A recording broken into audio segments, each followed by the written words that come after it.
বাঁচতে পারবে না, সে সে কাউকে ছাড়বে না। গল্প শুরু করার আগে আমার প্রিয় শ্রোতা বন্ধুদের ভালোবাসা ও সহযোগিতা একান্তভাবে কাম্য করি। একটি লাইক ও চ্যানেলটি সাবস্ক্রাইব করে পাশে থাকার অনুরোধ রাখলাম। শুরু করছি হাড় হিম করা একটি সত্যি ভূতের ঘটনা।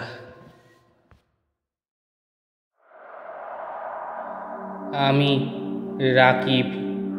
আমার বাবা একজন আর্মি ছিলেন, তাই না চাওয়া সত্ত্বেও তাকে বিভিন্ন জায়গায় বদলি করা হয়। বর্তমানে আমরা এখন আছি যশোরে, কিন্তু যে ঘটনাটি আমি আপনাদের সাথে শেয়ার করছি সেটি ঘটেছিল 6 বছর আগে।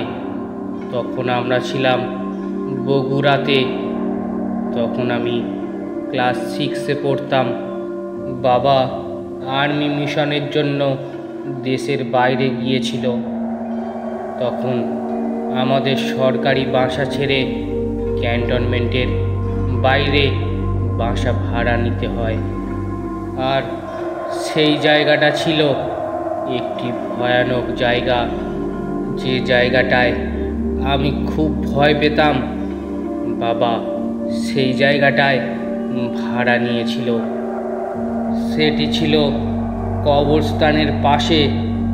সেখানে না থাকার জন্য অনেক নিষেধ করেছিলাম, কিন্তু বাবা মা বলতো কবরস্থানের মতো নিরাপদ জায়গা নাকি হয় না। তারপর ইচ্ছা না থাকা সত্ত্বেও সেখানে যেতে হলো। নতুন জায়গায় যাওয়ার পর অনেক লোকের মুখে অনেক কথা শুনেছিলাম ওই কবরস্থান সম্পর্কে, যা মনে হলে আমার গা এখনো শিউরে ওঠে। ওই কবরস্থানটি ছিল একটু অন্যরকম। মূলত আগে ওইখানে একটি বাঁশ যাচ্ছিল, তারপর বাঁশ কেটে অনেক জায়গা তৈরি হওয়াতে কবরস্থান করে ফেলে।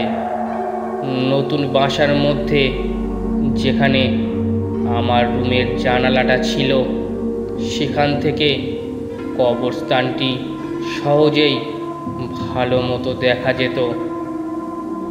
তখন ছিল গরমকাল। অতিরিক্ত গরম পড়ার কারণে জানালা খুলে ঘুমাচ্ছিলাম। মাঝরাতে হঠাৎ ঝড় শুরু হয়। তখন আমার ঘুম ভেঙে যায়। জানালাটি বন্ধ করার জন্য আমি জানালার পাশে গেলাম। হঠাৎ করে আমার চোখ গেল কবরস্থানের দিকে। এতই অন্ধকার ছিল যে কিছু দেখা যাচ্ছিল না। মাঝে মাঝে বিদ্যুতের আলোতে খুব ভয়ানক লাগছিল কবরস্থানটি। তারপর হঠাৎ করেই চোখ গেল একটি কবরের দিকে। অল্প আলো থাকায় ভালো করে দেখা যাচ্ছিল না সেখানে কি হচ্ছে। তারপরও ভালো মতো দেখার চেষ্টা করছিলাম। দেখি সেই কবরের মাটি ক্রমেই ঝরে ঝরে যাচ্ছে। মনে হচ্ছে কেউ একজন হাত দিয়ে কবর খুঁড়ছে। তারপর সেই কবর থেকে হঠাৎ একটি হাত উঠে এলো। আস্তে আস্তে সেখানে একটি মানুষের আকৃতির মতো কিছু একটা দেখা গেল। সেটি ছিল অনেক বড়। সেটির গায়ে ছিল সাদা রঙের কাপড়।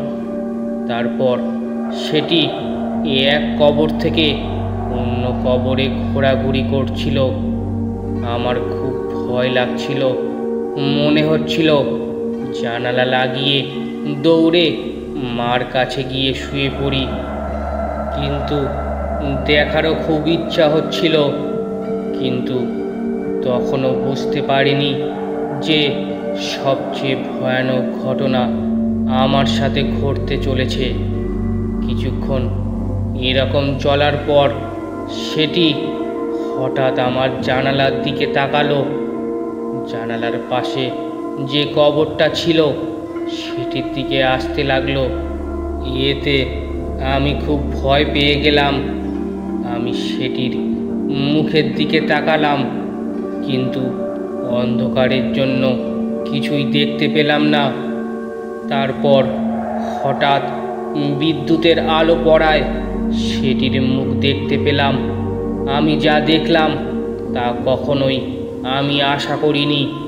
আমার শরীর ঠান্ডা হতে লাগলো, কারণ সেটির মুখ ছিল রক্তমাখা এবং বীভৎস। আমি সেখানে স্থির হয়ে গেলাম। আমার নড়ার কোনো শক্তি ছিল না।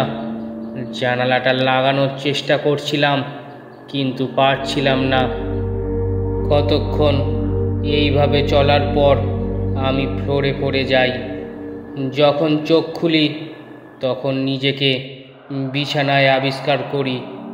পাশে দেখি মা বসে আছে। মার কাছে জানতে পারি আমি সারা রাত অজ্ঞান ছিলাম। সবাই আমাকে প্রশ্ন করতে লাগলো কি হয়েছিল রাতে, কিন্তু আমি কাউকে কিছু বলে পারিনি। আমি কখনোই এই ঘটনা ভুলতে পারবো না। গল্পটি কেমন লাগলো অবশ্যই কমেন্ট করে জানান, আর ভালো লাগলে চ্যানেলটি সাবস্ক্রাইব করে নিন। ধন্যবাদ।